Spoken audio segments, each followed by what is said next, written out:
سندور ناظرین ختم نہیں ہوا. آپریشن سندور میں ایک پاز آیا. کیا آپریشن سندور دوبارہ سے ریزیوم ہوگا؟ کیا پاک بھارت ٹاکرا مونسون کی بارشوں کے بعد دوبارہ ہونے والا ہے؟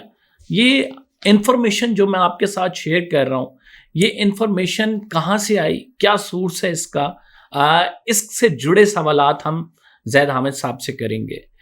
زرداری صاحب کو کیا تبدیل کر دیا جائے گا؟ پچھلے دنوں زرداری صاحب کے تبدیل کرنے کی خبریں چلیں، اس میں کتنی صداقت تھی. 27ویں آئینی ترمیم کی بھی باتیں ہو رہی ہیں، اور اگر زرداری صاحب کو تبدیل کر دیا گیا تو ان کی جگہ کون سی بڑی قداور شخصیت لے سکتی ہے.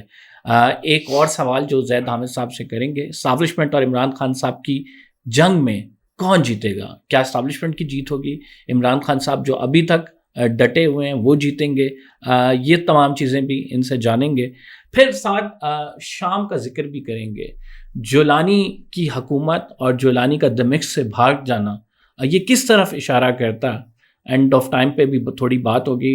بہت شکریہ زید احمد صاحب ہمیں پروگرام میں جوائن کرنے کے لیے. امید ہے آپ خیریت سے ہوں گے. اللہ کا فضل الحمدللہ. یہ دوسری ایپیسوڈ ناظرین ہم اس کی ریکارڈ کر رہے ہیں. اس سے قبل بھی ہمارا انٹرویو موجود ہے ABN پوڈکاسٹ، وہ آپ دیکھ سکتے ہیں. بڑی تفصیل کے ساتھ ہم نے ایشوز کو کور کیا، بڑی کھل کے زید صاحب نے اپنی رائے دی. آج بھی ہم یہی ایکسپیکٹ کرتے ہیں کہ آپ ہر ایشو پہ اپنی کھل کے رائے دیں گے.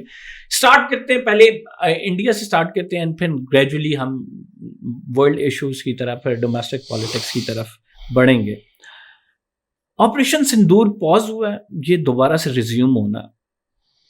دیکھیے قمر، پاکستان میں ایک جنرل مائنڈ سیٹ پاکستان کے سیاستدانوں اور فوجی قیادت میں بھی یہی ہے کہ بھارت کو جو ہم نے ذلیل کیا ہے، ان کو جو ہم نے مارا ہے، اب 3-4 سال کے عرصے کے تک کم از کم وہ سکون سے بیٹھے گا.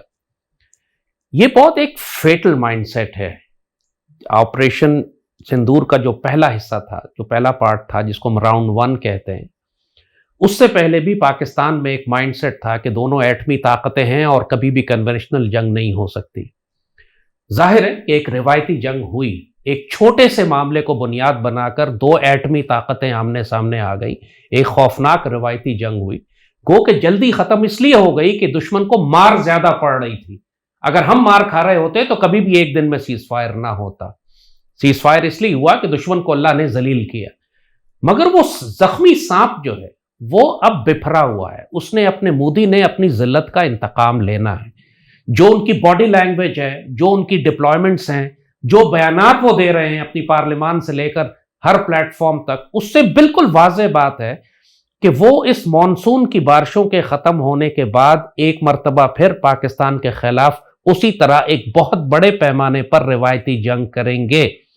یہ اسیسمنٹ اس بات پر بیس کر رہی ہے کہ یہ مونسون کی بارشوں کا تعلق کیا ہے؟ دیکھیے، پچھلی دفعہ انہوں نے صرف اپنی ایئر پاور یوز کی تھی جس میں ان کو مار پڑی. انہوں نے ڈرونز بھیجے تھے، انہوں نے کروز میزائل بھیجے تھے. اب کی دفعہ وہ ایئر فورس کو پیچھے رکھیں گے. انہوں نے یہ دیکھ لیا ہے کہ پاکستان کی ایئر فورس سپیریئر ہے. ہمارے پاس جو ٹیکنالوجی ہے وہ انڈینز اس کو حاصل کرتے مزید 6-7 سال لیں گے. جس طریقے سے پاکستان ایئر فورس نے اپنا نیٹ ورک سینٹرک وارفیئر ایک پورا ایک نظام بنایا تھا.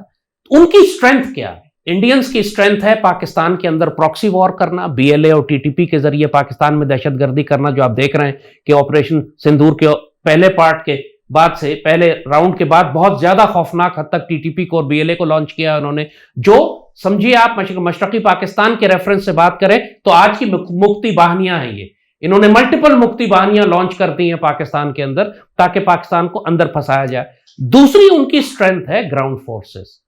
ان کی جو زمینی فوج ہے اس کا میس اتنا زیادہ ہے، وہ نمبرز اتنے زیادہ ہیں کہ وہ سمجھتے ہیں کہ جب وہ اپنی جو انہوں نے تھیٹر کمانڈز بنائی ہوئی ہیں، انٹیگریٹڈ بیٹل گروپس بنائے ہوئے ہیں اور نئی وار ڈاکٹرنز کے تحت اب وہ جو نئے ویپن سسٹمز کے ساتھ، وہ یہ سمجھتے ہیں کہ پاکستان میں اگر وہ گراؤنڈ فورسز کے ذریعے داخل ہوں تو ہمارے بارڈرز بریچ کر کے وہ ہمارے بارڈر ایریاز کو کیپچر کر سکتے ہیں، جیسے رشینز نے یوکرین کے ساتھ کیا تھا.